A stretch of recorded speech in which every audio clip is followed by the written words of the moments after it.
Mahigit 5,500 flood control project ang natapos na at marami pang iba ang kasalukuyang ginagawa sa buong bansa.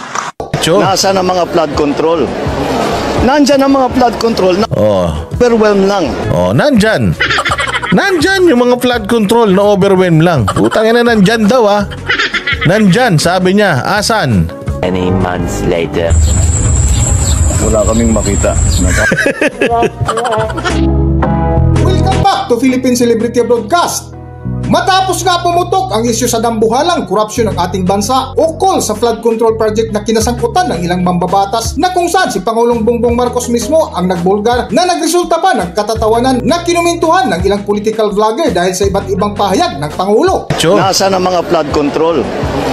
Nandyan ang mga flood control na overwhelm lang. Nandyan.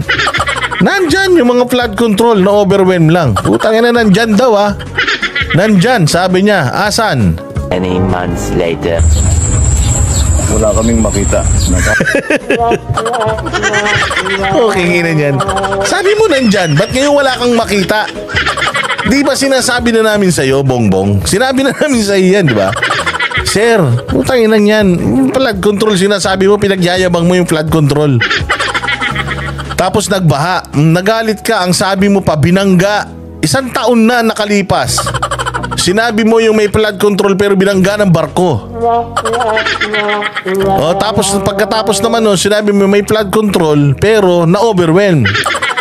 Nandyan yan, sabi mo. Ngayon, hinanap mo. Kasi ilan beses na naman kayong ilang beses na naman umulan.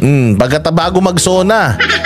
Kaya bang-yabang mo pa. Ngayon, ikaw ang naghanap. Nasaan? Kahit isang halog lang. Isang simento, walang equipment dito. Lahat itong project na ito, ghost project. Yan ang sinasabi ko. Multo.